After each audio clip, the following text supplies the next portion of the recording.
Hello folks, welcome back to our channel LTT. Let's Tech Talk. This is CA श्रुति गुप्ता. मेरे पास बहुत सारी queries आती हैं कि एक असेसी है, उसकी मल्टीपल सोर्सेज ऑफ इनकम है, तो कौन सा ITR फॉर्म लगेगा, कौन सा ITR फॉर्म यूज करना है अपनी इनकम रिपोर्ट करने के लिए। तो आज हम स्टेप बाय स्टेप यही डिस्कस करते हैं कि कौन सी इनकम के लिए या कौन सी मल्टीपल इनकम सोर्सेज के लिए कौन सा ITR फॉर्म एप्लीकेबल होगा। हमारे पास ITR 1 to ITR 7 फॉर्म होते हैं।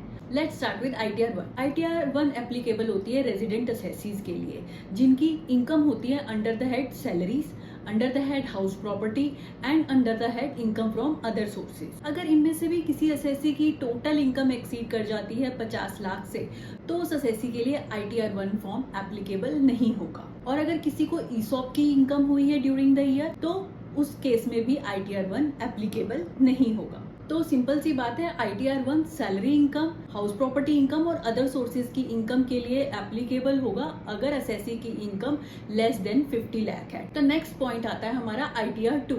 ITR 2 उन रेजिडेंट और नॉन रेजिडेंट असेसीज के लिए एप्लीकेबल होता है जिनकी इनकम होती है under the head salaries, under the head house property and capital gain and income from other sources. अब ITR 1 और ITR 2 में डिफरेंस क्या है? पहला डिफरेंस है कि income under the head capital gain भी आप फाइल कर सकते हैं ITR 2 में, और किसी असेसी की टोटल इनकम अगर 50 लाख से अबव हो जाती है तो भी ITR 2 एप्लीकेबल होगा, क्योंकि 50 लाख से अबव इनकम, टोटल इनकम होने पर असेसी की asset and liability statement file होती है। क्योंकि ITR 1 में एसेट एंड लायबिलिटी का प्रोविजन नहीं है जो कि ITR 2 में है, इसलिए अगर असेसी की टोटल इनकम 50 लाख से एक्सीड करती है देन ITR 2 इज एप्लीकेबल। और ऐसे ही अगर किसी को ESOP इनकम हुई है तो then also ITR 2 will be applicable. मोटी मोटी बात देखी जाए, जिनके लिए ITR 1 एप्लीकेबल नहीं है उस केस में ITR 2 विल बी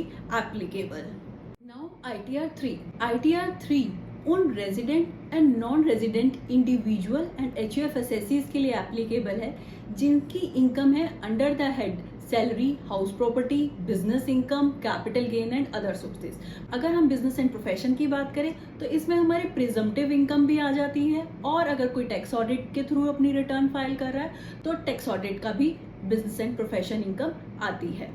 अगर असेसी को ड्यूरिंग द ईयर कोई लॉस हुआ है या पहले सालों में कोई लॉस हुआ है तो ITR 3 के through loss can be brought forward and carried forward. तो ITR 3 is applicable for each and every source of income and for brought forward and carry forward of loss for the assessee that is individual और HUF being resident और non resident. ये था हमारा ITR 3। अब आती है बात हमारी ITR 4 की। ITR 4 को हम सुगम फॉर्म भी बोलते हैं क्योंकि ये बहुत इजी टू फाइल है और बहुत छोटा फॉर्म है। अगर मैं इसको ITR 3 से कंपेयर करूं तो हमारी इसमें बिजनेस इनकम आती है बट प्रिजम्पटिव बिजनेस इनकम ही आती है सिर्फ। और ITR 3 और ITR 4 को दूसरे पॉइंट से कंपेयर करूं तो हमारा ITR 3 में हम अपने लॉसेस को ब्रॉड फॉरवर्ड और कैरी फॉरवर्ड कर सकते थे, बट ITR 4 में लॉसेस के ब्रॉड फॉरवर्ड और कैरी फॉरवर्ड का कोई प्रोविजन नहीं है। क्योंकि ये सुगम फॉर्म है तो इसमें बिजनेस एंड प्रोफेशन की इनकम तो इंक्लूड की जाएगी बट प्रिजम्पटिव बेसिस की।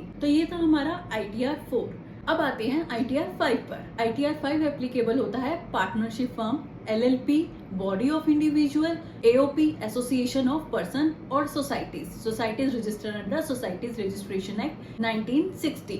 इन सभी असेसीज के लिए ITR 5 एप्लीकेबल होगा। अब आते हैं ITR 6 पर।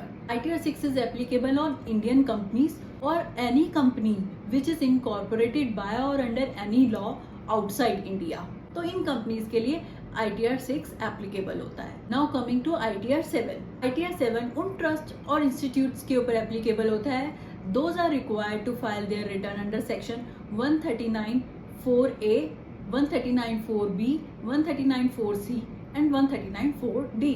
तो इस तरह से हम अपने सोर्सेज ऑफ इनकम के अकॉर्डिंग अपना ITR फॉर्म चूज कर सकते हैं और अपनी रिटर्न फाइल कर सकते हैं। आई होप अब आपकी जो कंफ्यूजन थी कि मेरे ये सोर्सेज ऑफ इनकम है और मुझे कौन सा ITR फॉर्म चूज करना होगा, अब आपको हेल्प मिलेगी अपना ITR फॉर्म चूज करने के लिए।